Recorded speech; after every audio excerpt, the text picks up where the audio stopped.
எல்லாரும் நம்ம அடுத்த பகுதிக்கு போலாமா? 2ஆம் அதிகாரத்தின் 10 வசனங்கள் வரைக்கும் நேற்றைக்கு நம்ம வாசித்தது மாத்திரமல்ல, தியானிக்கவும் செய்தோம். இதனா ஆண்டவருக்கு ஸ்தோத்திரம். என்ன காரியத்தை நாம் அறிந்து கொண்டோம்? நேற்றைக்கு சொல்லும்போது நான் சொன்னேன், பவுல் சொன்னார், நான் தேவ அறிவிப்பினாலே எருசலேமுக்கு போனேன். அவர் எருசலேமுக்கு போறதுக்கு ஒரு அவசியம் இருந்துச்சு.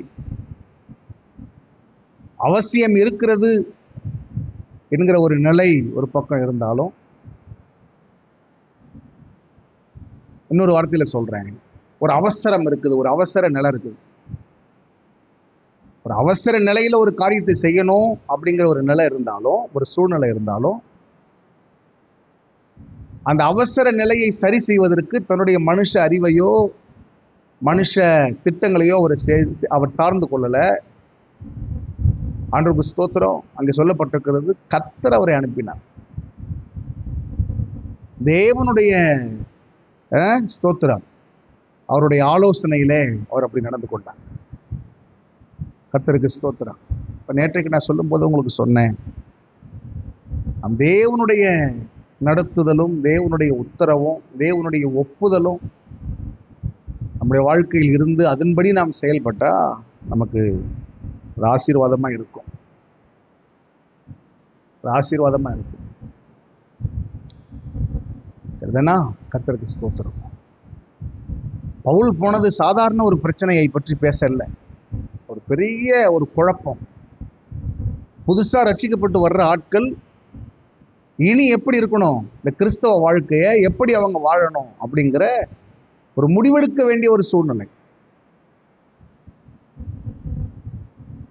யூதர்கள் சொல்றாங்க, இல்லை, ரட்சிக்கப்படுகிறவர்கள் விருத்த சேதனம் பண்ணப்பட்டே தீரணும், அப்பதான் அந்த ரட்சிப்பு முழுமையாகும். ஆனா பவுலும் பர்னபாவும் எதிர்த்து நிற்கிறாங்க. நியாயப்பிரமாண கிரியைகளை செய்து ஒரு காரியத்தை என்ன செய்ய முடியாது, நம்ம பூரணமாக்க முடியாதுப்பா. அவருடைய அவருடைய கிருபையினால் தான் நம்ம ரட்சிக்கப்பட்டோம். அவருடைய இரக்கத்தினால்தான், அவர் நம்ம மேல் வைத்த அன்புனால்தான் நம்ம ரட்சிக்கப்பட்டிருக்கிறோம். அதனால நம்ம எந்த கிரியைகளையும் செய்து நம்ம தேவனுடைய ரட்சிப்பை பெற முடியாதுன்னு சொல்லி பயங்கர உறுதியா இருந்தாங்க. அதான் நம்ம இங்கே நேற்றைக்கு வாசித்து காமிச்சேன். எழுதப்பட்டிருக்கிறது, சுவிசேஷத்தின் சத்தியம் உங்களிடத்தில் நிலைத்திருக்கும்படிக்கு. அப்படிதானா? ஆண்டவருக்கு ஸ்தோத்திரம். நாங்கள் ஒரு நாழிகையாகிலும் அவர்களுக்கு இணங்கலை. நாங்க ஒரு அஸ்திபாரத்தை போட்டு வச்சிருக்கிறோம், நாங்க ஒரு சத்தியத்தை சொல்லி வச்சிருக்கிறோம், அதுக்கு ஒரு நஷ்டம் வந்துடக்கூடாது. ஒரு ஊழியக்காரனுடைய மனசு அப்படித்தான் இருக்கும். ஒரு நல்ல மேய்ப்பனுடைய மனசு அப்படித்தான் இருக்கும். அவனுக்கு 1000 துன்பங்கள் இருக்கும், அவருக்கு 1000 பிரச்சனைகள் இருக்கும். ஆனாலும் ஸ்தோத்திரம், ஆமென், சுவிசேஷத்தின் சத்தியம் குலைக்கப்பட்டக்கூடாது, சத்தியம் மாற்றப்பட்டக்கூடாது. ஜனங்கள் குழம்பி அவர்கள் ஆமென் தரிப்புண்டு போயிடக்கூடாது அப்படிங்கிறது தான் இருக்கும். பவுல் அப்படிப்பட்ட ஒரு ஊழியக்காரன், ஆண்டவருக்கு ஸ்தோத்திரம். பயங்கர வாக்குவாதம் நடக்குது. நமக்கு அப்போஸ்தலர் 15ஆம் அதிகாரத்தை வாசி காமிச்சேன். மிகுந்த தர்க்கம் உண்டாச்சு. நமக்கு ரொம்ப டீட்டெயிலா சொல்லப்படலை, ஆனா அதனுடைய ஆழம் அத்தனை பெருசு. பயங்கர சண்டை, பயங்கர போராட்டம், எல்லாம் எடுத்து நிற்கிறான். ஆனா பவுலும் பர்னபாவும் மட்டும் இந்த பக்கத்துல போராடிட்டு இருக்காங்க. இல்லை, நியாயப்பிரமாண கிரியைகளினால மனுஷன் ரட்சிக்கப்பட முடியாது. கிரியைகளினால ஒரு நன்மை கிடையாது. அவருடைய கிருபை தான் நம்மளை ரட்சிக்கும். இன்னைக்கும் உலக மனிதர்கள் அப்படி நினைச்சுக்கிறாங்க பாருங்களேன், இல்லையா? நம்ம குடும்பத்துக்கு ஒரு விமோச்சனம் கிடைக்கணும், ஒரு 10 பேருக்கு தர்மம் பண்ணா நல்லா இருக்கும். இதெல்லாம் செய்து, நற்கிரியைகளை செய்து, தான தர்மங்களை செய்து, அது மூலமா ஒருவேளை நான் சொல்றேன், நம்ம விதைக்கிறதுக்கு கேட்ட நன்மை நமக்கு வரும். நீங்க அதை தப்பா புரிஞ்சுக்கிட கூடாது. நம்ம ஒண்ணு செய்யறோம்னா, இதே கலாத்தியர் 6ஆம் அதிகாரத்துல வாசிக்கிறோம், மனுஷன் எதை விதைக்கிறானோ அதையே அறுப்பான். கட்டாயம் நடக்கும். நீங்க நன்மையை விதைத்தால் உங்களுக்கு நன்மைகள் உங்க வாழ்க்கையில திரும்ப வரும், அது வேற. ஆனா தேவனுடைய ரட்சிப்பை பெறுவதற்கு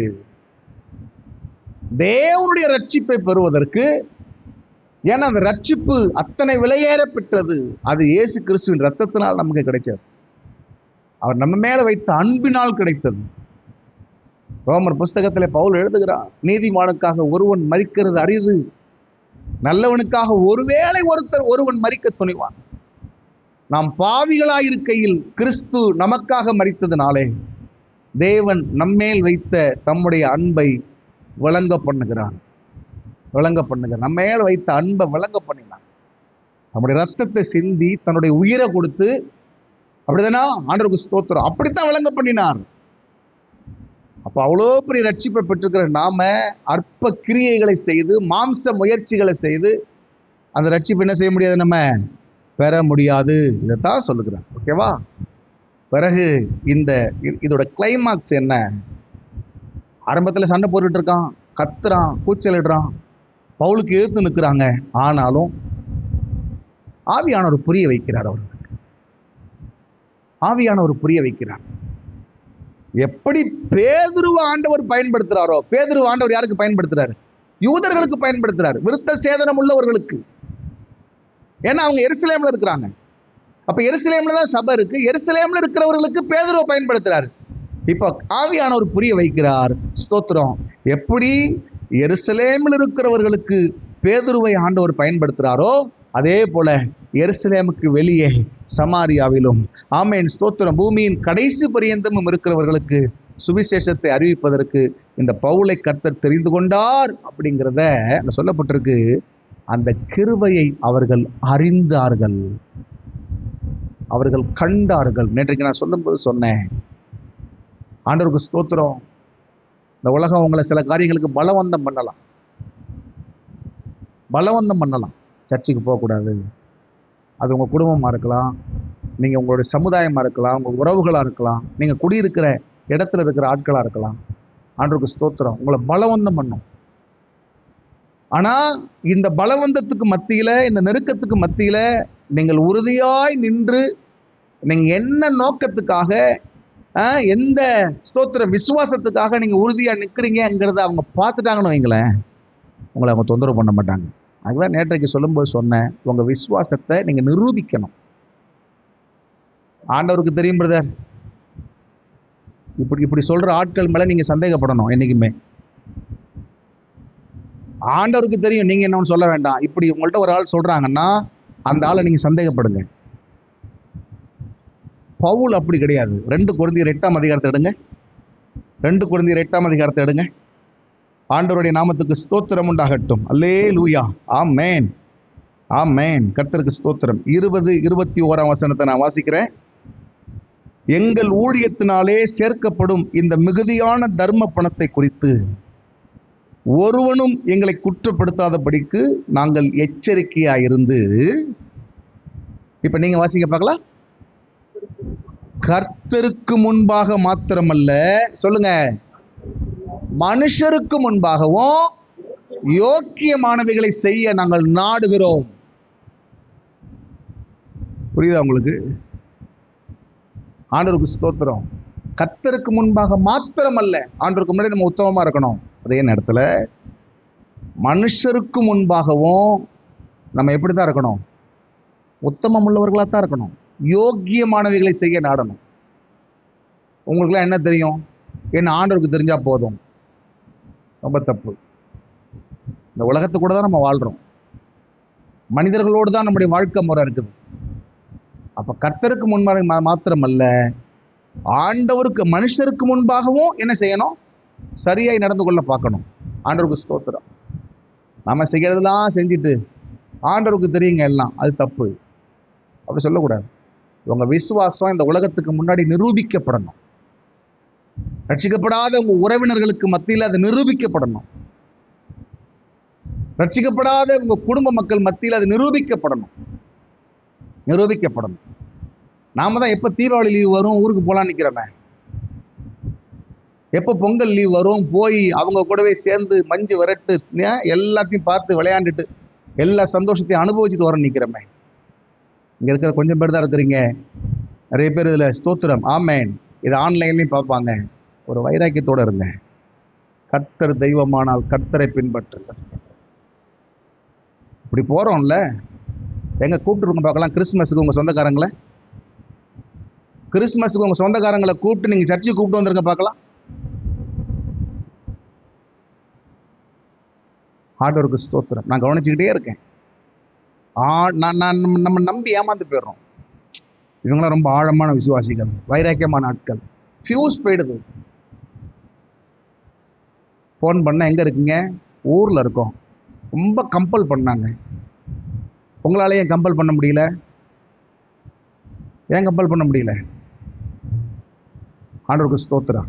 கிறிஸ்மஸுக்கு வந்தே ஆகணும், ஏன் கம்பல் பண்ண முடியல? கூப்பிட்டோம் பாஸ்டர், வேலை இருக்குதான்.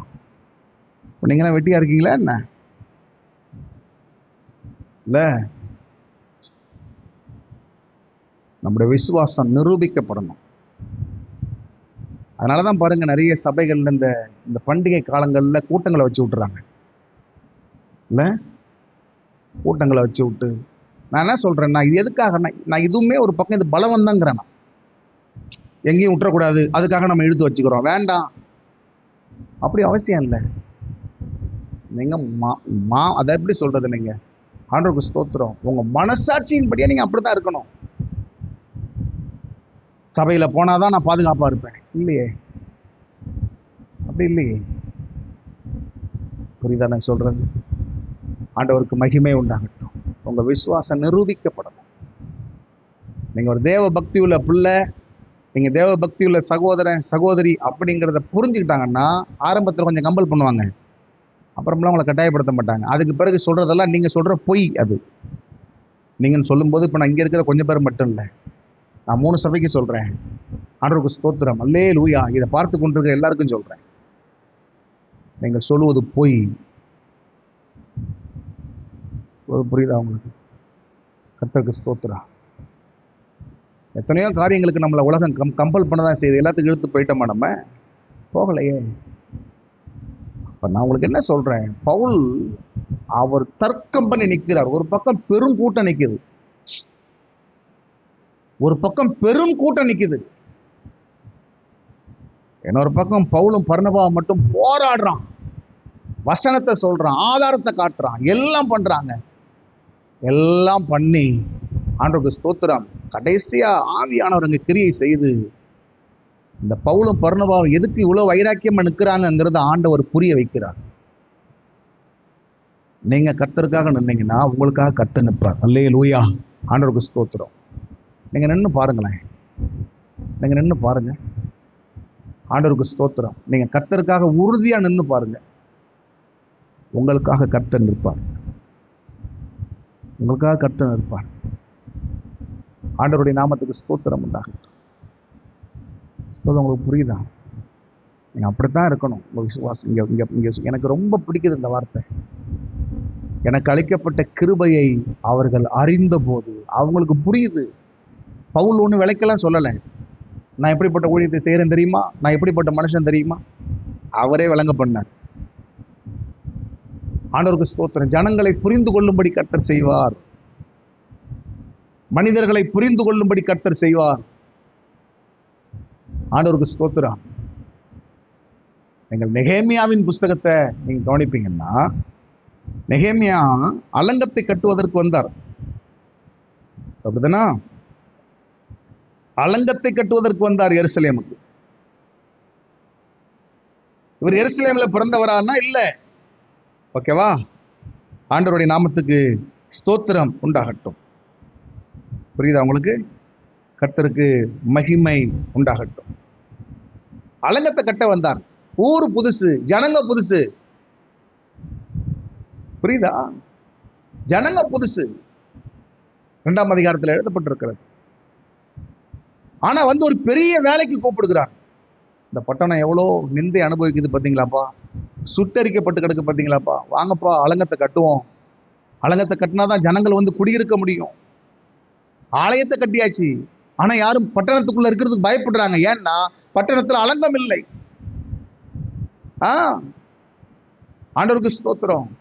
அதனால அலங்கத்தை கட்டுவோம் வாங்க,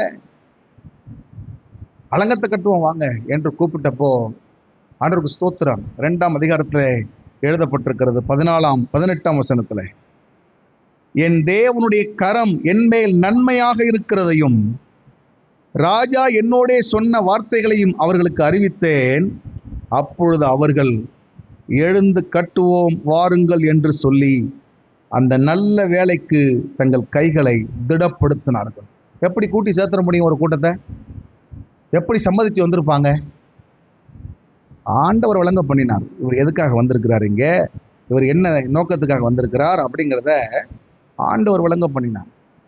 அதனால நான் சொல்றேன், ஆமென், ஸ்தோத்திரம். உங்கள் விசுவாசம் நிரூபிக்கப்பட வேண்டியது அவசியம். என்னை சேர்த்து கொண்டு தான் சொல்றேன், என்னை சேர்த்து கொண்டு தான் சொல்றேன்.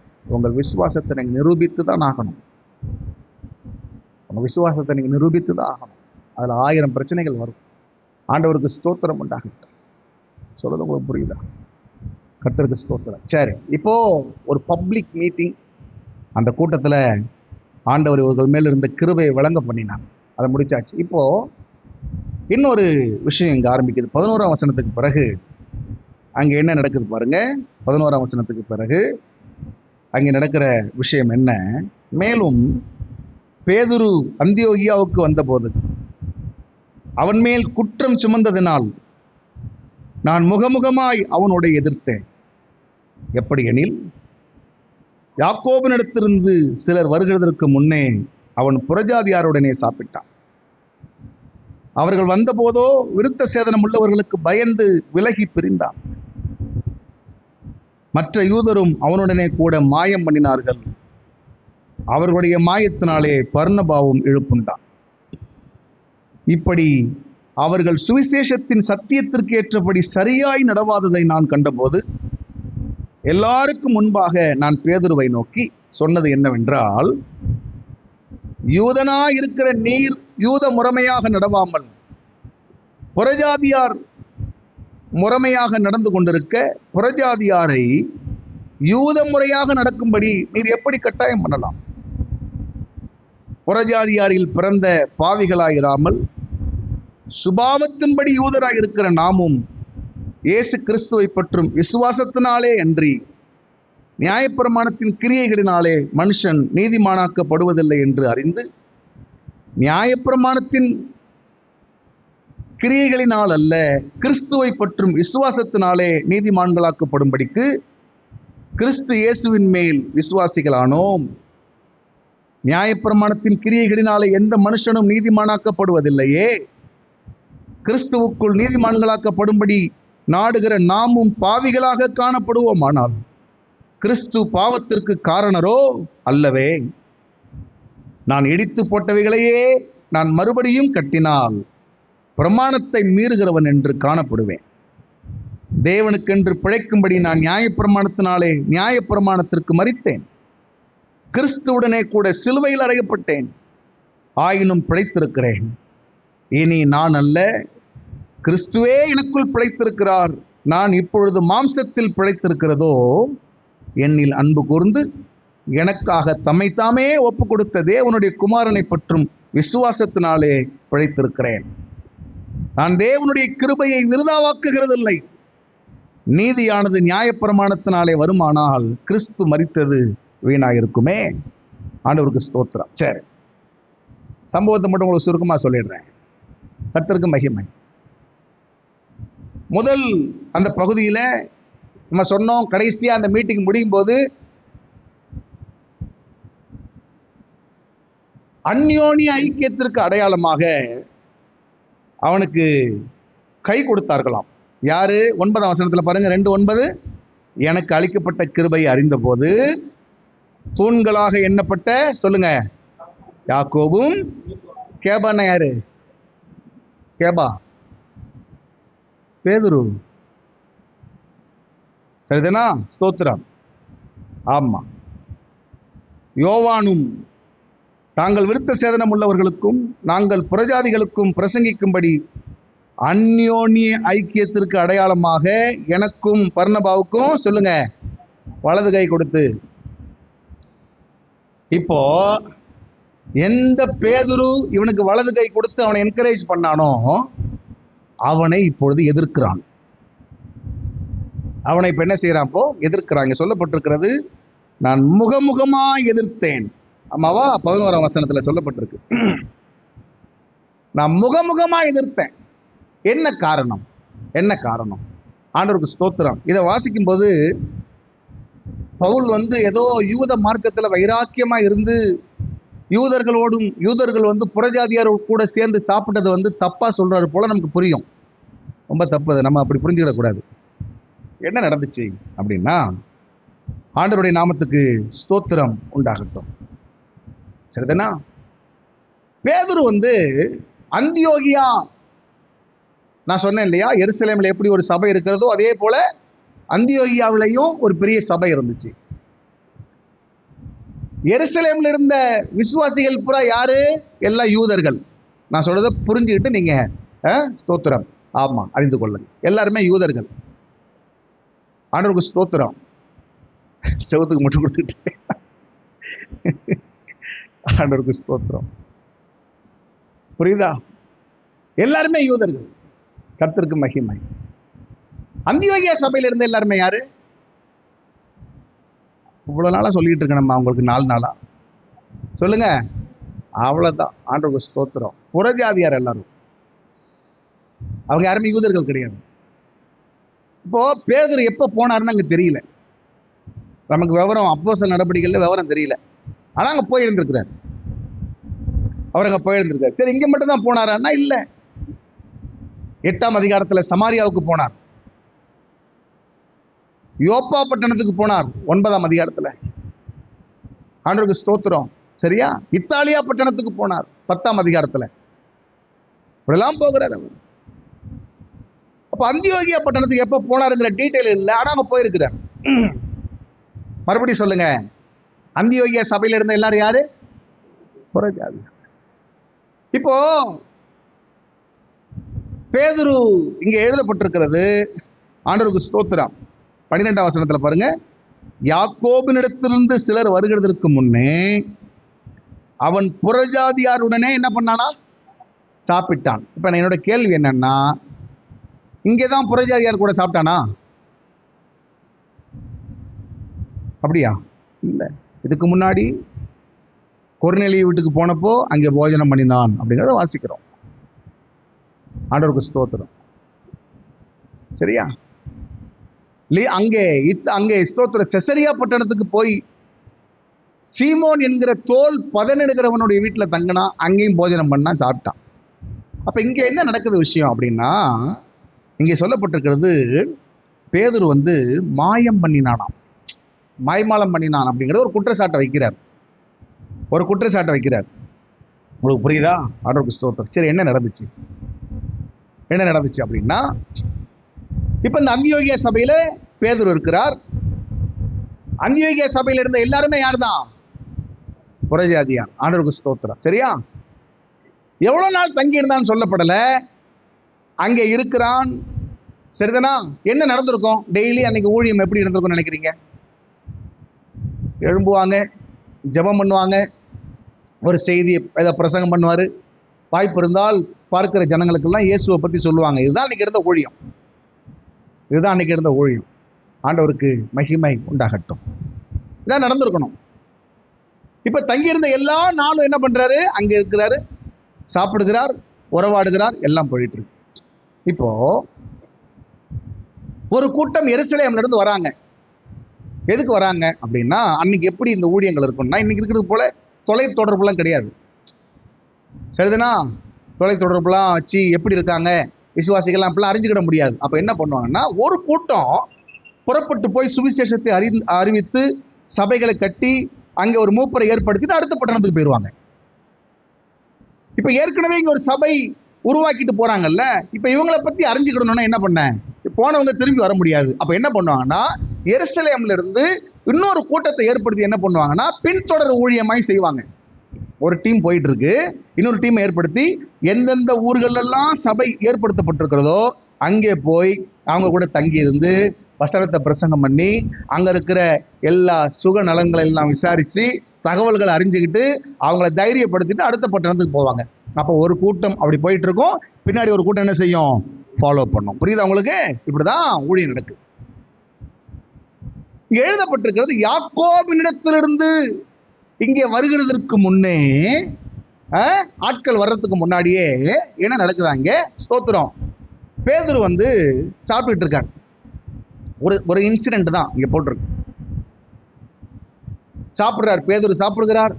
கூட இருக்கிற அந்தியோகியாவில் இருக்கிற எல்லா விசுவாசிகள் என்ன பண்றாங்க? சாப்பிடுறாங்க. இந்த சீன் அப்படியே உங்க மனசுல நீங்க வச்சுக்கிடுங்க. பயங்கரமா விருந்து போயிட்டு இருக்கு, அன்பின விருந்து.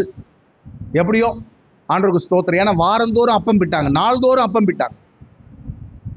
புரியுதா? கூடி வருவாங்க, ஜெபம் பண்ணி முடிச்சுட்டு ஸ்தோத்திரம் பண்ணி எல்லாருமே சாப்பிட்டாங்க. அன்னைக்கு கொரிந்து சபையில் இந்த பிரச்சனைகள்லாம் வந்துச்சு. ஏழை பணக்காரன், ஏழைகளுக்கு சாப்பாடு கொடுக்காம ரொம்ப வஞ்சி, இதெல்லாம் இருக்குது. அது இப்ப நம்ம குழப்பிக்கிற வேண்டாம். இப்ப பேதுரு சாப்பிட்டுட்டே இருக்காரு. அந்த சீனை கொஞ்சம் மனசுல வச்சுக்கிடுங்க. சாப்பிட்டுட்டே இருக்காரு. கூட பக்கத்துல உட்காந்துருக்கலாம் யாரு? வெரி குட், அவ்வளவுதான், புறஜாதியம். அவன் யாரும் விருத்த சேதனம் பண்றது கிடையாது. அவங்க யாரும் நியாயபரமான கிரியைகளை செஞ்ச ஆட்கள் கிடையாது. எல்லாரும் ஆளோட ஆளா, அண்ணன் தம்பியா, சொந்த பந்தமா என்ன பண்ணிட்டு இருக்காங்க? அப்படி சாப்பிட்டு இருக்காங்க. இப்போ சபைக்கு வெளியவோ எங்கேயோ இருக்கிற ஒரு ஆள் சொல்றான், எருசலேமில் இருக்கிற சீஷர் குழு வருகிறது. எருசலேம்ல இருந்து ஊழியக்காரங்க வராங்கப்பா அப்படின்னு சொல்லி சந்தோஷமா என்ன பண்றான்? ஆமா, வெல்கம் பண்ணும்போது உள்ள உட்காந்து சாப்பிட்டு இருக்காங்க பாருங்க பேதுரு. இவன் ஒரு வேலையை பார்க்கறான். என்ன வேலை பார்த்தான் தெரியுமா? பட்டுன்னு எழுப்பினான், டேய் புறஜாதியாரெல்லாம் கொஞ்சம் எப்படி உட்காந்துக்கிடுங்க, என் கூட வந்த இந்த யூதர்கள்லாம் இருக்கீங்களே கொஞ்சம் எப்படி உட்காந்துக்கிடுங்க, சேர்ந்து சாப்பிடாதீங்க, அவங்க ஏதாவது நினைப்பாங்க, நம்மளை பத்தி எருசலேம்ல போய் தப்பா சொல்லுவாங்க, அங்க பதில் சொல்ல வேண்டியிருக்கும். அதனால என்ன பண்ண வேண்டாம்? சேர்ந்து சாப்பிட வேண்டாம், சேர்ந்து சாப்பிட வேண்டாம். இப்ப என்னன்னா, இவன் சொன்னதை பார்த்துட்டு அங்கே சொல்லப்பட்டிருக்கிறது, மற்ற யூதரும் மாயம் பண்ணினார்கள். ஒரு தலைவன் பண்ணுகிற தவறுக்கு மற்ற ஆட்களும் சப்போர்ட் பண்ண ஆரம்பிச்சிட்டான். பவுலுக்கு இன்னும் ரொம்ப வருத்தம் என்னன்னா, பர்னபாவும் அதுல இழுப்புண்டான். பர்னபா யாரு? அந்தியோகிய சபையோடைய சீனியர் பாஸ்டர். அவர் தான் தலைமை போதகர். ஆனா அந்த பேதுரு வந்து எல்லாருக்கும் சீனியர் இல்ல. அதனால ஸ்தோத்திரம், என்னதான் இருந்தாலும் அந்தியோகிய சபையில சீனியர் பாஸ்டர் இருந்தாலும் பேதுரு அனுப்பி வந்த ஆள் தானே அவன். அதனால தலைவர் என்ன செய்யக்கூடாது? நம்ம எதிர்க்க கூடாது அப்படின்னுட்டு தலைவர் எவ்வழியோ நம்ம எல்லாரும் போவோம்னு அந்த மாயத்துல எழுப்புண்டார்கள். இப்ப இதுல என்ன பிரச்சனைன்னு நீங்க கேட்கலாம். மறுபடியும் விஷயத்துக்கு வரேன். ஆண்டவருக்கு ஸ்தோத்திரம். ஒரு கேள்வி, பவுலை விட்டுருங்க, 12 அப்போஸ்தலர்களை யோசிங்க. இந்த 12 அப்போஸ்தலர்கள்ல தேவன் புறஜாதியாரையும் நேசிக்கிறார், புறஜாதியாரையும் ஆண்டவர் ரட்சிக்கிறார் அப்படின்னு மொத பிரசங்கம் பண்ணினது யாரு சொல்லுங்க? பெந்தேகோஸ்தே நாள்ல அவர் பண்ணுகிறார். அவருடைய வாக்கு தத்தம் உங்களுக்கும் உங்களுக்கு பின்வரும் உங்கள் சந்ததிக்கும் கர்த்தர் வரவழைக்கும் தூரத்தில் இருக்கிற யாவருக்கும், தூரத்தில் இருக்கிற யாவருக்கும் இந்த வாக்கு தத்தமானது சொந்தம். கர்த்தருக்கு ஸ்தோத்திரம். அப்ப முத பிரசங்கம் பண்ணது யாருங்க? பேதுரு. இப்போ பேதுரு பிரசங்கம் பண்றார். அப்படியே காலங்கள் போகுது. 8ஆம் அதிகாரத்துக்கு வரும்போது அப்போஸ்தலர் 8ஆம் அதிகாரம். ஒருவேளை நீங்க பைபிளை திருப்பிக்கலாமா? ஆண்டவருக்கு ஸ்தோத்திரம். ஆமென். அப்போஸ்தலர் 8ஆம் அதிகாரத்துக்கு வாங்க. சமாரியா பட்டணத்துல பயங்கர எழுப்புதல். சமாரியா பட்டணத்துல பயங்கர எழுப்புதல் வந்தபோது அந்த எழுப்புதல் யார் மூலமா வந்துச்சு? பிலிப்பு என்கிற மனுஷன் மூலமா வந்தது. இப்போ 14ஆம் வசனத்தை பாருங்க. சமாரியர் தேவ வசனத்தை ஏற்றுக்கொண்டதை எருசலேமில் உள்ள அப்போஸ்தலர்கள் கேள்விப்பட்டு, நீங்க வாசிங்க பார்க்கலாம், பேதுருவையும் யோவானையும் அவர்களிடத்திற்கு அனுப்பினார். மறுபடியும் அந்த கேள்விக்கு வந்துடுறேன். புறஜாதியாருக்கும் ரட்சிப்பு உண்டு என்று மொத எருசலேம்ல பிரசங்கம் பண்ணது யாரு? பேதுரு. இது யூதர்களுக்கு அவங்க சிந்தனைக்கு கூட யோசிக்க முடியாது. சொல்லுவோம்ல, நினைச்சு கூட பார்க்க முடியலங்க, சொல்லுவோம்ல, அப்படிப்பட்ட விஷயம் அது. அவன் நினைச்சான், உலகத்திலேயே நாங்க தான் தேவனால் தெரிந்து கொள்ளப்பட்ட உயர்ந்த ஜனங்கள், ஒரு யூதன் காலையிலேயே எழும்பி ஆண்டவருக்கு 3 காரியத்துக்கு நன்றி சொல்லுவானா. ஒண்ணு, ஆண்டவரே நான் ஒரு பெண்ணாய் பிறவாததற்காக ஸ்தோத்திரம். சொல்லுங்க பார்க்கலாம், சொல்லுங்க பார்க்கலாம். எப்படி பத்தியலா? அதனாலதான் ஆண்டவர் ஆமேன் ஸ்தோத்திரம் சபை இயேசுநாதருடைய கண்ட்ரோலுக்கு வந்த பிறகு சபையில மெஜாரிட்டி யார் தான் சொல்லுங்க? ஆண்டவருக்கு ஸ்தோத்திரம். அல்லேலூயா. சரி, நான் ஒரு பெண்ணாய் பிறக்காததற்காக ஸ்தோத்திரம். ரெண்டாவது, நான் ஒரு நாயாய் பிறவாததற்காக ஸ்தோத்திரம். சொல்லுங்க பார்க்கலாம், சொல்லுங்க. நாயாய் பிறவாததற்காக ஸ்தோத்திரம். மூணாவது, நான் ஒரு புறஜாதியானாய் பிறவாததற்காக ஸ்தோத்திரம். நான் ஒரு புறஜாதியான பிறக்கல, நான் ஒரு யூதனா பிறந்திருக்கிறேன், அதுக்காக ஸ்தோத்திரம் அப்படி சொல்லுவாங்க. ஆனா பேதுரு பிரசங்கம் பண்ணுகிறார், உங்களுக்கும் உங்களுக்கு பின்வரும் பிள்ளைகளுக்கும் அப்படிதானா தூரத்திலிருந்து கர்த்தர் வரவழைக்கும் யாவருக்கும் இந்த ரட்சிப்பு சொந்தம் அப்படின்னு பிரசங்கம் பண்ணுகிறார். அப்படின்னு பிரசங்கம் பண்ணுகிறார். ஆண்டவருக்கு மகிமை உண்டாகட்டும். சரி, இப்ப பிரசங்கம் பண்ணிட்டாரு.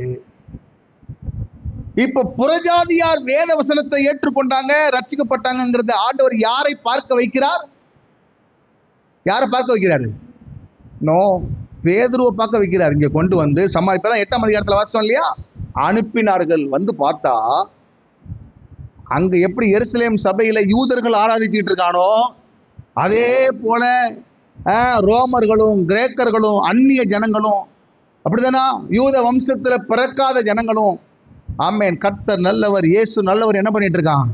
ஆராதிச்சுட்டு இருக்கான். இப்ப புத்தியில் அவனுக்கு ஒண்ணு உரைக்குது, யூதர்களுக்கு மட்டும் இல்ல, அவர் புறஜாதியாருக்கும் தேவன். மாவா ஆண்டவர் இன்னுமே ஒரு சூழ்நிலையில அவன் மனசுக்குள்ள இருக்கிற அந்த தயக்கத்தை ஆண்டவர் நீக்குகிறான். நம்ம ஊர்ல சொல்ற மாதிரி சொல்லட்டுமா? பேதுரு வந்துட்டு ஒரு ஜாதி வெறியன். புரிஞ்சுக்கிற மாதிரி சொல்றேன்.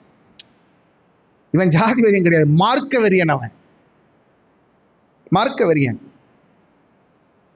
இந்த மார்க்க வெறியை நீக்குவதற்கு ஆண்டவர் என்ன தெரியுமா செய்தார்?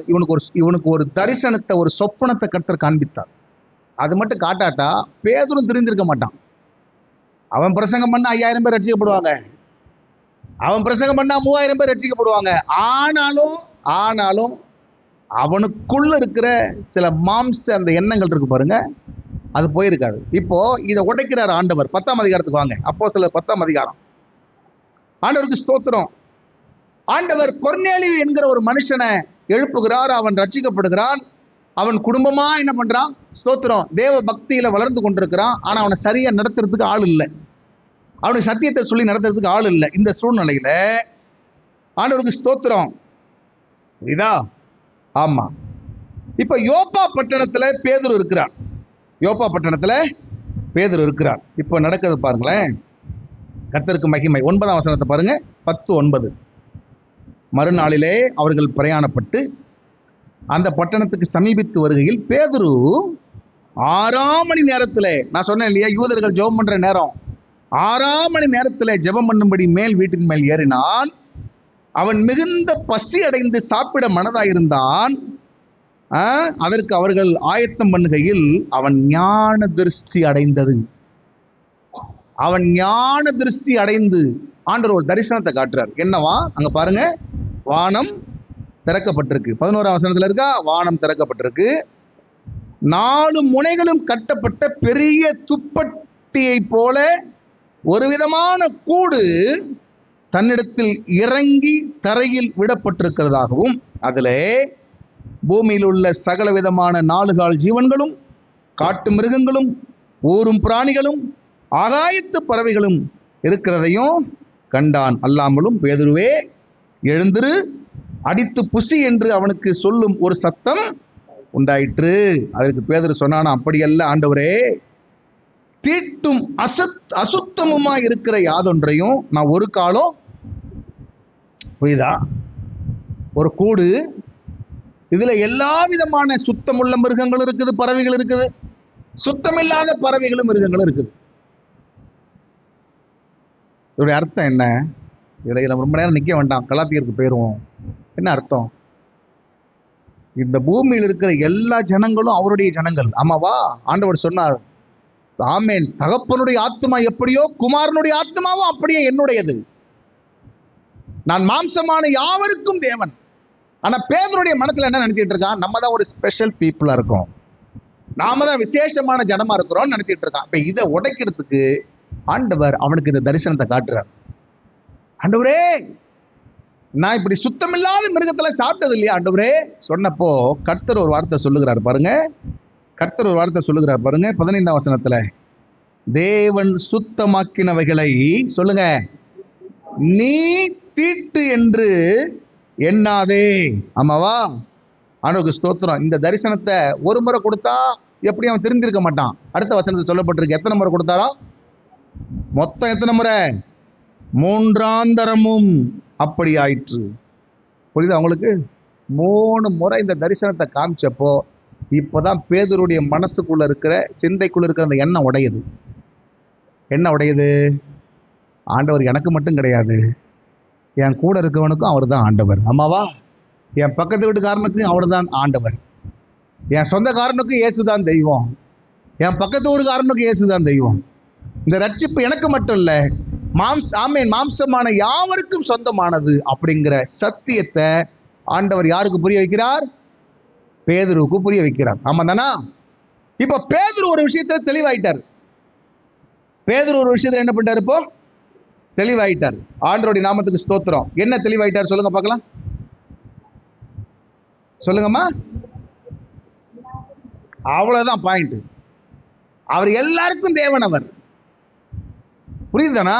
எல்லாருக்கும் தேவன். இப்போ ஆண்டவருடைய பார்வையில யாரும் வேறுபட்டவர்கள் அல்ல. ஆமா தானா? இப்ப இதை நீங்க எங்க வாசிக்க முடியும்? அப்படியே பாருங்க, 3ஆம் அதிகாரத்துக்கு, கலாத்தியருக்கு வந்துருங்க. 3ஆம் அதிகாரத்தை பாருங்க. 3ஆம் அதிகாரத்துல என்ன சொல்லுகிறாரு பாருங்க. ஆண்டவருக்கு ஸ்தோத்திரம். அல்லேலூயா. 27ஆம் வசனத்துல பாருங்க, 28 பாருங்க. யூதன் என்றும் கிரேக்கன் என்றும் இல்லை, அடிமை என்றும் சுயாதீனன் என்றும் இல்லை, ஆண் என்றும் பெண் என்றும் இல்லை, நீங்கள் எல்லாரும் கிறிஸ்து இயேசுக்குள் இருக்கிறீர்கள். ஆமா தானா? இப்ப பேதுருக்கு ஒரு விஷயம் ரொம்ப தெளிவா என்ன ஆயிடுச்சு? இப்போ உறுதி ஆயிடுச்சு. என்ன அப்படின்னாக்கா, ஆண்டவருக்கு ஸ்தோத்திரம், புறஜாதியாரையும் ரட்சிப்பது தேவனுடைய சித்தம். இப்போ ரட்சிக்கப்பட்ட பிறகு புறஜாதியானோ யூதனோ வெவ்வேறு கிடையாது, எல்லாருமே எப்படி இருக்கிறாங்க? ஒன்றா இருக்கிறாங்க. இப்போ இந்த வெளிச்சம் யாருக்கு தான் கிடைச்சது? ஃபர்ஸ்ட் வெரி குட், பேதுருக்கு தானே கிடைச்சது. அப்ப பேதுரு என்ன பண்ணி இருந்திருக்கணும்? எப்படி இந்த யூதர்கள்லாம் எருசலேம்ல வர்றதுக்கு முன்னாடி இந்த புறஜாதியார் கூட இணைந்து அண்ணன் தம்பி அக்கான்னு பேசி சந்தோஷமா இருந்து சாப்பிட்டு தூங்குனது போல இருந்திருக்கணுமா இல்லையா? இப்ப என்ன ஆயிடுச்சு? அவன் வரான், அவன் என்ன தப்பா நினைச்சுப்பான், என்னை பத்தி தப்பா போய் எருசலேம்ல சொல்லுவான். அதனால என்ன பண்ணிடுவோம்? ஸ்தோத்திரம், ஏற்கனவே நியாயப்பிரமாண மனுஷனை பிரிச்சு வச்சிருந்துச்சுல யூதன் புறஜாதியான்னு, அதே போல பிரிஞ்சே இருப்போம் கொஞ்ச நேரத்துக்கு. கொஞ்ச நேரத்துக்கு என்ன செய்வோம்? அவங்க போற வரைக்கும் கொஞ்சம் அப்படியே இருங்கப்பா, கொஞ்சம் யாரும் என்ன பண்ணாதீங்க ப்ளீஸ், தள்ளி உட்காந்து கிடுங்க, பக்கத்துல வராதிங்க. யூதர்கள்லாம் தனியா இருந்துக்கணும், புறஜாதியார் என்ன பண்ணணும்? தனியா இருந்துக்கணும். இத பேதுரு பவுல் இதுக்கு ஒரு வார்த்தை சொல்றாரு. இதுக்கு பேரு மாய்மாலம். சொல்லுங்க பார்க்கலாம், மாய்மாலம். ஆண்டவருடைய நாமத்துக்கு ஸ்தோத்திரம். 13ஆம் வசனத்துக்கு கீழே சொல்லப்பட்டிருக்கு, அவர்களுடைய மாயத்தினாலே, மாய்மாலத்தினாலே, அவர்களுடைய மாய்மாலத்தினாலே பர்னபாவும் எழுப்புண்டா. அவர் வழி கிடையாது. பர்னபா சின்ன பையன், பேதுரு யாரு? ஒரு சீனியர் பாஸ்டர். அவரு என்னங்க பண்ண? அவருக்கு சொல்றாரு, வேற தலையாடிட்டு தானங்க போயாகணும், தலையாடிட்டு தானே போயாகணும். ஆண்டவருக்கு ஸ்தோத்திரம். நான் சொல்லட்டுமா, பவுல் இதுல கொஞ்சம் வித்தியாசமான ஆளு. பர்னபா வேணுமானா சமரசம் பண்ணி கொள்ளுகிறவரோடு கூட சேர்ந்து சமரசம் பண்ணிக்கலாம். பவுலால பொறுத்து கொள்ள முடியாது, பவுலால பொறுத்து கொள்ள முடியாது. ஒரு பெரிய கூட்டத்தையே முந்தின அந்த செஷன்ல ஸ்தோத்திரம் எதிர்த்து வாதாடி உறுதியா நின்னவன். அப்படிதானா? விருத்த சேதனம் பண்ணியே ஆகணும். 2ஆம் அதிகாரத்துல ஃபர்ஸ்ட் 10 வசனத்தை வாசிச்சோம் இல்லையா? ஆண்டவருக்கு ஸ்தோத்திரம். அப்படி நின்னவன் இப்ப தனி ஒரு மனிதன், இன்னொரு வார்த்தையில சொல்றேன், தனி ஒரு தலைவன் தவறு பண்றான், அட்ஜஸ்ட் பண்ணிலாம் போகல, காம்ப்ரமைஸ் பண்ணிலாம் போகல, முகமுகமாக எதிர்த்தான். எதுக்கு எதிர்க்கிறான்? பேதுருவே, 12 அப்போஸ்தலர்கள்ல உனக்கு மட்டும்தானப்பா கர்த்தர் இந்த வெளிச்சத்தை கொடுத்தாரு. கிறிஸ்துவுக்குள்ள எல்லாரும் ஒன்றா இருக்கிறோம் என்கிற வெளிச்சம் உனக்கு தானே கிடைச்சது. நீதானே போய் ஸ்தோத்திர சமாரியாவில் ரட்சிப்பின் வழியை ஜனங்களுக்கு கற்றுக் கொடுத்த. நீதானே போய் கொர்நேலியு வீட்டுல போய் ஆமென் ரட்சிப்பின் செய்தியை அவங்களுக்கு நீ போதித்தாய். நீதானப்பா போய் ஸ்தோத்திரம் யோப்பா பட்டணத்துல போய் தங்கி இருந்தா ஆண்டவருக்கு ஸ்தோத்திரம் தபித்தாள் என்கிற ஒரு பெண்ணை உயிரோடு கூட எழுப்பி அவ புறஜாதிய பெண், இப்பெல்லாம் நீ செய்தியப்பா. இப்ப யாரோ ஒரு மனுஷனுக்காக உன்னை வேற்று மனுஷன் போல காமிச்சுக்கிடுறிய. உன் பழைய மாம்ச எண்ணம் உனக்குள்ள வந்துருச்சே. நியாயப்பிரமாணம் ஏற்கனவே மனுஷனை பிரிச்சு வச்சிருக்குது. அதே போல நீ செஞ்சிட்டியப்பா, நீ செஞ்சிட்டியே அப்படி சொல்லிட்டு, உனக்கு ஏன்டா அந்த மாய்மாலம், உனக்கு ஏன் இந்த ஏமாற்றுத்தனம்? சார் யாரு கொஞ்ச நேரத்துக்கு முன்னாடி வாசிக்கிறோம், ஆமென் அந்யோனி ஐக்கியத்திற்கு வலது கை கொடுத்தவன். இன்னொரு வார்த்தையில சொல்றேன், இந்த பவுலை அங்கீகரித்தவன், இந்த பவுலை கொஞ்சம் ரெக்கமெண்ட் பண்ண ஆளு.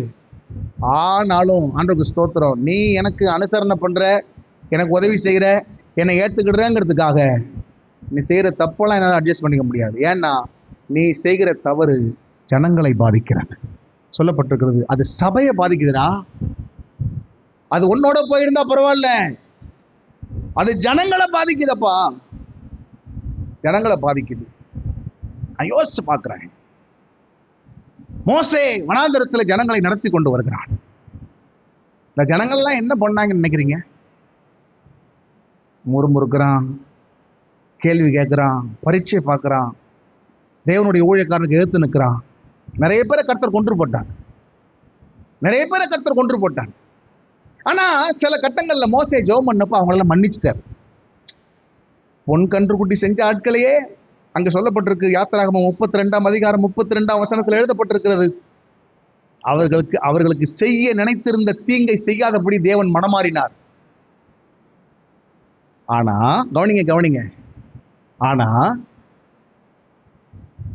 மோசே இடத்துல சொல்லுகிறார், கூடாரத்தில் இருக்கிற கோலை உன் கையில பிடித்து கொண்டு போ.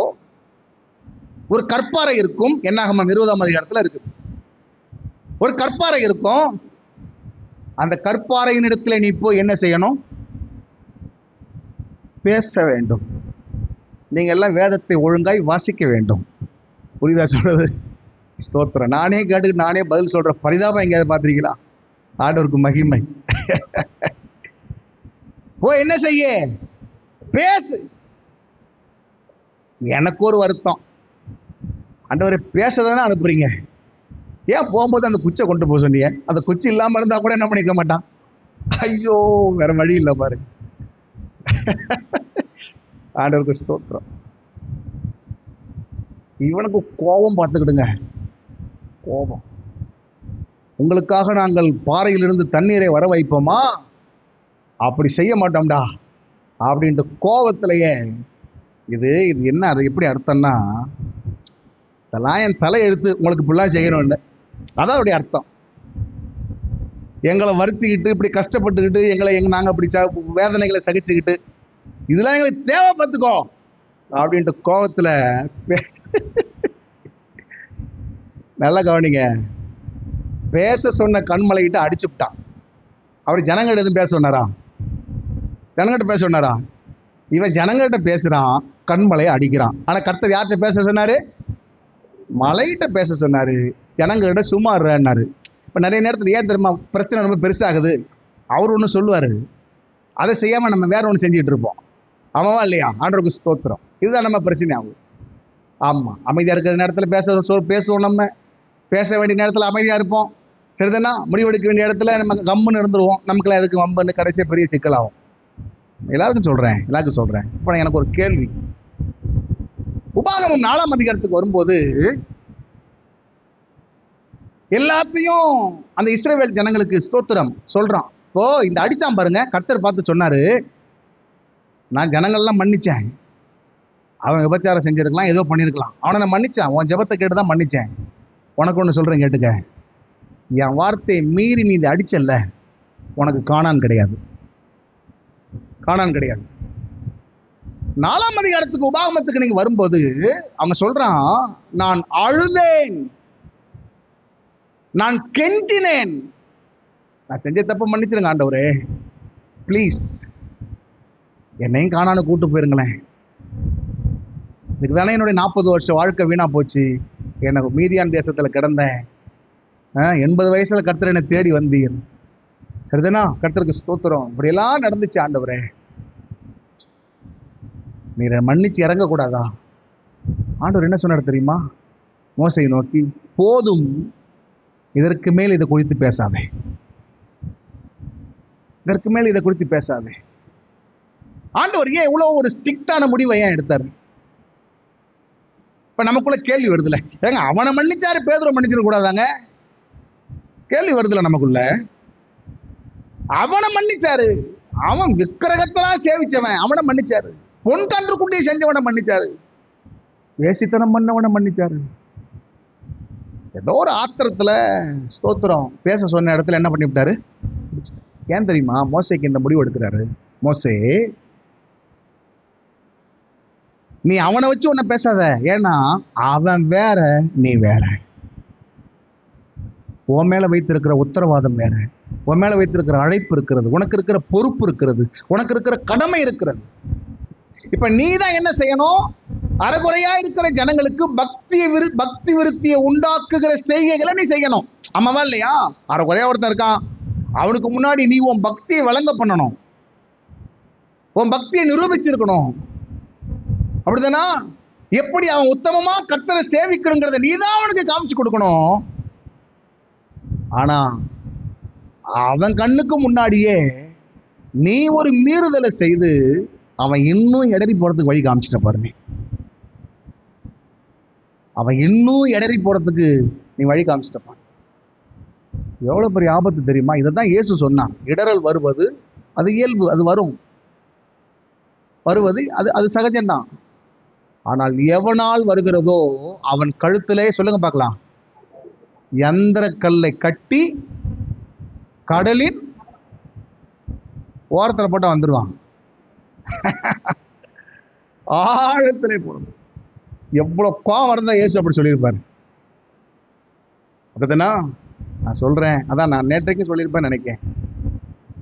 நீங்க தான் உங்க குடும்பத்திலேயோ, உங்க எல்லையிலையோ, உங்க ஊர்லயோ விசுவாசத்தை நிரூபிக்க வேண்டிய ஒரு இடத்துல இருக்கிறீங்கன்னா நீங்க ரொம்ப முக்கியமான ஆள். நீங்க ரொம்ப கவனமா இருக்க வேண்டிய ஒரு ஆள். நீங்க ஆண்டவருக்கு ஸ்தோத்திரம். நீங்க ரொம்ப கவனமா இருக்க வேண்டிய ஆள். ஆண்டவருக்கு மகிமை உண்டாகட்டும். நீங்க மற்ற காரியங்களுக்கு இடம் கொடுத்து அப்படிதானா? இப்ப பேதுரு மேல ஏன் பவுல் இவ்வளவு கோவப்படுறான்? நீ செஞ்சப்பா, அது உன்னோட முடியல, அது சபையும் பாதிக்குத. கூட இருக்கிற மற்ற யூதர்களும் மாயம் பண்றாங்களே, உன்ன போலே மாயமாலக்காரன் ஆயிட்டானே. இதுதான் மோசேக்கு ஆண்டவர் டீல் பண்ணாரு. நீதியை வழங்க பண்றதுக்கும், நியாயத்தை வழங்க பண்றதுக்கும், பக்தியை வழங்க பண்றதுக்கும் ஒரு பொறுப்புல இருக்கிற நீ தவறி போனதுனால ஆண்டவர் என்ன சொன்னாரு?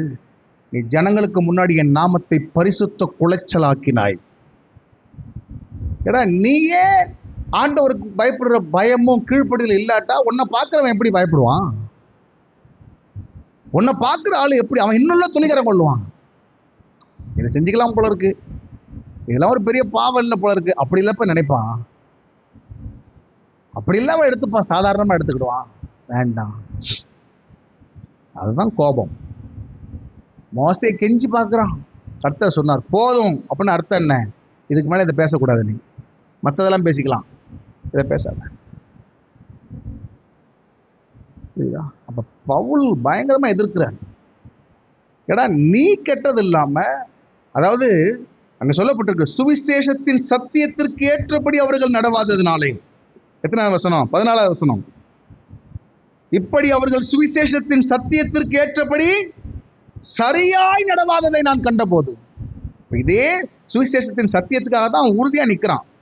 5ஆம் வசனத்துல பாருங்க, சுவிசேஷத்தின் சத்தியம் உங்களிடத்தில் நிலைத்திருக்கும்படிக்கு நாங்கள் ஒரு நாழிகையாகிலும் அவர்களுக்கு இணங்கி போகல. அப்ப சத்தியம் சீர்குலைஞ்சிடக்கூடாது, உபதேசம் குலைஞ்சிடக்கூடாது, சொல்லப்பட்டிருக்கிற சத்தியத்தின் அஸ்திபாரம் கன்ஃபியூஸ் ஆயிடக்கூடாது. ஆமாவா? ஆண்டவருக்கு ஸ்தோத்திரம். இங்கேயும் சொல்லப்பட்டிருக்கிறது, நீ சத்தியத்துக்கு ஏற்றபடி நடக்கலை, உனக்கு நிறைய வெளிச்சத்தை கொடுத்திருக்கிறார், உனக்கு நிறைய வெளிப்பாடுகளை கொடுத்திருக்கிறார், உனக்கு தரிசனத்தை கொடுத்திருக்கிறார். யாருக்கும் தெரியாத சத்தியம் உனக்கு தெரிஞ்சிருக்கு, யாருக்கும் கிடைக்காத வெளிச்சம் உனக்கு கிடைத்திருக்கும் போது நீ அந்த கிடைத்த வெளிச்சத்துக்கு ஏற்றபடி நடக்கலையப்பா, உனக்கு கிடைத்த சத்தியத்துக்கு ஏற்றபடி நடக்கலையே அப்படிங்கிறத ஆமென் ஸ்தோத்திரம் சொல்லி பயங்கரமா சண்டை போடுறான். ஆண்டவருக்கு ஸ்தோத்திரம். புரியுதா உங்களுக்கு? அதனாலதான் நான் சொல்றேன், அல்லேலூயா, ஆமென். பாவத்தோடு அனுசரிச்சுலாம் போய் வாழாதீங்க, தீமையோடு அனுசரிச்சுலாம் போய் வாழ்ந்துட்டு இருக்கக்கூடாது. ஆண்டவருக்கு ஸ்தோத்திரம். என்னங்க பண்ண எல்லாம் கிடையாது, சொல்ல வேண்டியதை சொல்லிடணும்,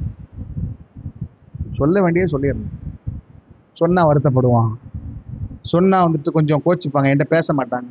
நான் சொல்றேன், நான் எப்பவும் சொல்லுவேன், நீங்க கண்டிக்கத்தக்க இடத்துல இருந்தும் அவங்க ஏத்துக்கிட மாட்டாங்கன்னு ஒரு நிலைமை இருக்குன்னு வைங்களேன்.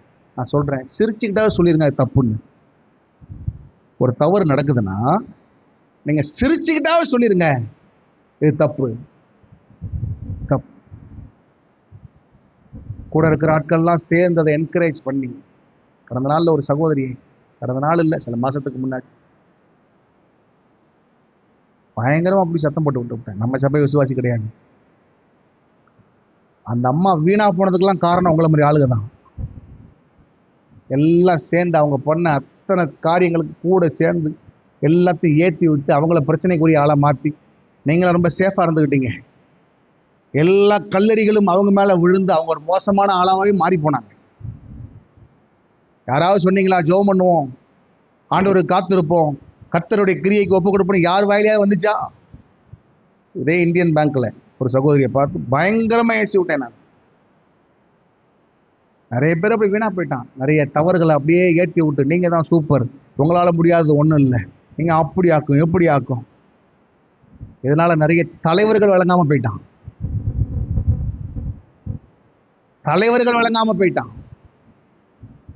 ஆண்டவருக்கு ஸ்தோத்திரம். நான் முடிக்கிறேன். தாவீது ஒரு பெரிய அரசன், பாவம் செய்தான். ஆண்டவர் நாத்தானை அனுப்புகிறார்.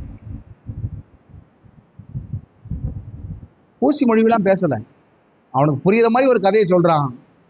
இவன் நினைச்சிட்டு இருக்கான் யாருக்கோ சொல்லிக்கிட்டு இருக்கான். சொன்னான், நீயே அந்த மனுஷன், ஃப்ரெண்டு தான், அதுக்காக அனுசரிச்செல்லாம் போக முடியாது. ஃப்ரெண்டு தான், அதுக்காக காம்ப்ரமைஸ் பண்ணலாம் என்ன செய்ய முடியாது, போக முடியாது. இப்போ உங்களுக்கு சொல்றேன், தீமையோடு சமரசம் பண்ணி போகாதீங்க. சொல்ல வேண்டிய காரியங்கள் இருந்தால் ஆமென் ஸ்தோத்திரம், அதை யாருக்கு எந்த பாதகமும் இல்லாம அதை சொல்லிருங்க. நீங்க சொல்றது ஜனங்க ஏத்துக்கிட மாட்டாங்க. சில நேரத்தில் உங்களை பகைக்கலாம், சில நேரத்தில் உங்களை வருத்தப்படலாம், சில நேரத்தில் உங்க மேல கோவப்படலாம். சொல்ல வேண்டியதை சொல்லிருங்க. அதுக்காக சொல்றதுக்கு ஏதாவது பாயிண்ட் இருக்கானே தேடிட்டு தெரியக்கூடாது. பார்வைக்கு தவறாய்ப்பட்டால் சுவிசேஷத்தின் சத்தியத்துக்கு மாறா ஒரு காரியத்தை பார்த்தா அவங்ககிட்ட சொல்லிருங்க, இது வேதத்துக்கு முரணானது, இது வசனத்துக்கு முரணானது, இது ஆண்டவர் விரும்பாதது. சொல்லுங்க. அப்படி சொல்லி பயங்கரமா கடிந்து கொண்டு ஆண்டவருக்கு ஸ்தோத்திரம். அது எப்படி முடிக்கிறாரு பாருங்க. 16ஆம் வசனம், நியாய பிரமாணத்தின் கிரியைகளினாலே சொல்லுங்க, எந்த மனுஷனும் நீதிமானாக்கப்படுவது இல்லை. நீ புறஜாதிகளை தனியா பிரிச்சு வச்சு, யூதர்களை தனியா பிரிச்சு வச்சு பண்றதுனால நீ ஒன்னும் பெரிய நீதிமான்லாம் கிடையாது என்று சொல்லிவிட்டு கடைசியா தன்னை பத்தி சொல்லுகிறார். ஆண்டவருக்கு ஸ்தோத்திரம். 20ஆம் வசனத்தை பாருங்க. கிறிஸ்துவுடனே கூட சிலுவையில் அறையப்பட்டேன், ஆயினும் பிழைத்திருக்கிறேன். இனி நான் அல்ல, கிறிஸ்துவே என்னில் பிழைத்திருக்கிறார். ஆமாவா? ஆண்டவருக்கு ஸ்தோத்திரம். அல்லேலூயா. குமாரனை பற்றும் விசுவாசத்தினால பிழைத்திருக்கிறேன். கிரியையினால் அல்ல, விசுவாசத்தினாலே நான் பிழைத்திருக்கிறேன். நான் தேவனுடைய கிருபையை விருதாவாக்குகிறதில்லை. நீதியானது நியாயப்பிரமாணத்திலே வருமானால் கிறிஸ்து மரித்தது வீணாயிருக்குமே. எல்லாரும் எழும்பி நிற்கலாம். எல்லாரும் எழும்பி நிற்கலாம். மாம்சத்தின் கிரியைகளினாலே அல்ல, மாம்சத்தின் நியாயப்பிரமாணத்தின் கிரியைகளினாலே அல்ல. அல்லேலூயா. கிறிஸ்துவை பற்றும் விசுவாசம், கிறிஸ்துவை பற்றும் விசுவாசம். ஆண்டவர்கிட்ட ஒப்பு கொடுத்து ஜெபம் பண்ணுங்க. ஆண்டவரே, ஹல்லேலூயா. ஆண்டவரே,